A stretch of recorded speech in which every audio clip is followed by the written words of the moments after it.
All right, so you know how we've been kind of like vibing with this whole chakras and subtle energy thing? Hmm. It's like there's this whole invisible world right there, and we're just starting to like scratch the Yeah, surface. it's pretty wild when you really start thinking about it. Totally. And we found this book, Opening to Channel by Petra Margolis. Have you heard of it? I have, yeah. It's not your typical Chakra 101, that's for sure. Oh, no, not at all. Forget just knowing what the chakras are. This book is about actually using this stuff, you know? It's about connecting with your higher self, tapping into that inner wisdom. Exactly. Like that's where the real magic happens. Okay. Absolutely.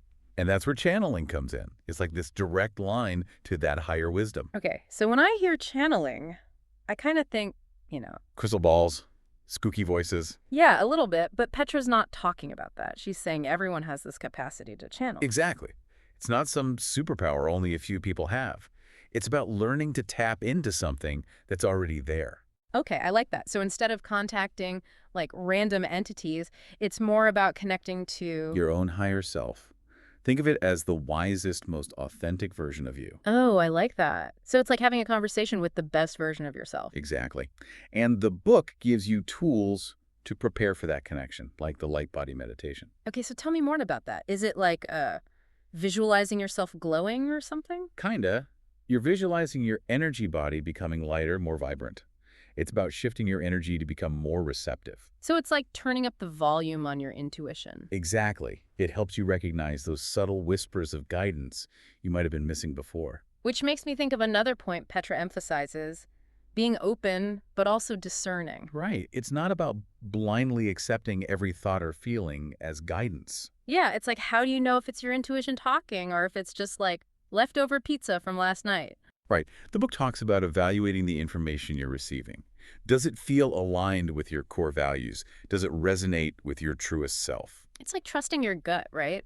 Have you ever had that feeling where you just knew something was right, even if you couldn't explain it? Totally. That's the kind of clarity we're cultivating here. Love it. Okay, Okay. so we're vibing high, intuition's tuned in. What's next? Chakras. Everyone wants to talk about It's chakras. like the buzzword of the moment. Right. But Petra, she doesn't just stop at the usual 7. She's like, hold my kombucha. 12 chakras, baby. Yeah, she goes deep. Pulling from those ancient traditions like Lemuria, Atlantis. Atlantis, all those societies that were supposedly light years ahead of us in like the whole energy department. You know? Okay, so we're tapping into some ancient wisdom here, but can we break this down without, like, whipping out an anatomy chart? What stood out to you in all of this? Well, for me, Hmm. the fourth chakra, for sure. Petra calls it the seat of the soul.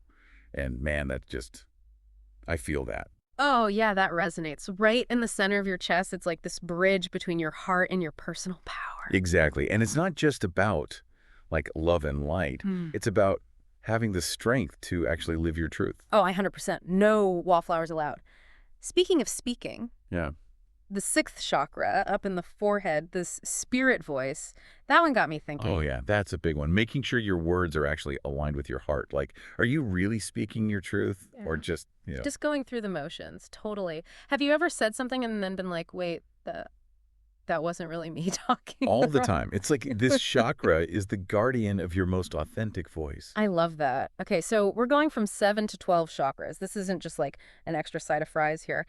Petra's framing this as like a spiritual glow up for humanity. Spiritual evolution, We're exactly. leveling up. Okay, but it gets even like Wilder. wilder. There's a 13th chakra. Yep.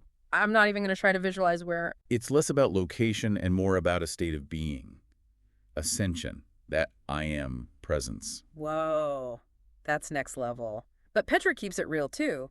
It's not all sunshine and rainbows. She talks about the blocks we might hit. Oh, for sure. And fear is a big one, right? She talks about how all the chaos in the world, all the conditioning we've been through, makes us afraid to really step into our power. Oh, fear is the worst. It keeps us so small. I've definitely let fear hold me back. We all have. But that's where the work comes in, recognizing those fears. And then, And then we can like kick them to the curb. Okay, so chakras, check. But then Petra blows my mind with these other energy bodies. Like, we're not just this physical thing, we're like an entire energetic ecosystem. it's a lot to wrap your head around, right? Totally. Okay, give me the highlight reel. Well, the emotional body, for starters, that one's pretty relatable. Oh, tell me about it. It's where we store all those, unresolved It's feelings. like a cosmic junk drawer. Kind. But the thing is, those emotions, they can show up in all sorts of ways. Oh, absolutely. My shoulders, they turn into concrete blocks whenever I'm stressed. Right? Tension, pain. Hmm. And then there's the mental body. Petra's point is that our thoughts, their energy too, they impact our reality. It's like that law of attraction stuff. A whole other level, yeah. The book actually suggests that if you become aware of your thoughts, you can actually shift your reality.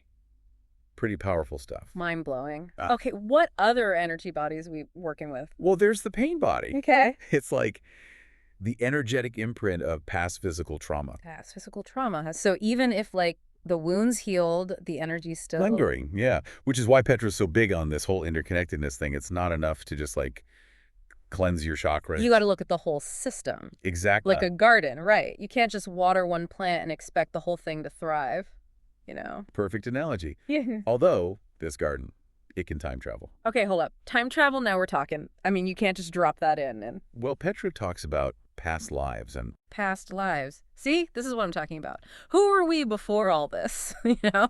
Right. And she thinks those past experiences can really shed some light on, like, what's going on in our lives now. Okay, yeah, I can see that. Like maybe some stuff from a past life is... Affecting you now? Yeah, like some kind of deep-seated fear or a pattern you can't seem to break. Exactly. And she even gives you these guided meditations for accessing those memories with the help of your guide. It's like having your own personal spiritual detective or something. I like that. Okay, but you also said something about the future. Mind linking. Tapping into the wisdom of a future you or someone further down the line. So, like, getting a sneak peek of my own life? That's... Sign me up. Well, it's more about recognizing that time isn't necessarily linear. We can access information from all aspects of ourselves. Yeah. Past, present, future. Whoa! Okay, my mind is officially blown. We've covered so much. Channeling, chakras, energy bodies, past lives, future selves. This deep dive has been amazing. Right. It really opens your eyes to the possibilities. Yeah. Hopefully inspires you to keep exploring. Exactly. Opening to Channel by Petra Margolis. Go check it out. And while you're at it, maybe ask your higher self what they're reading. That's all the time we have for this deep dive. But hey, keep those vibes high and that intuition tuned in. Until next time, everyone.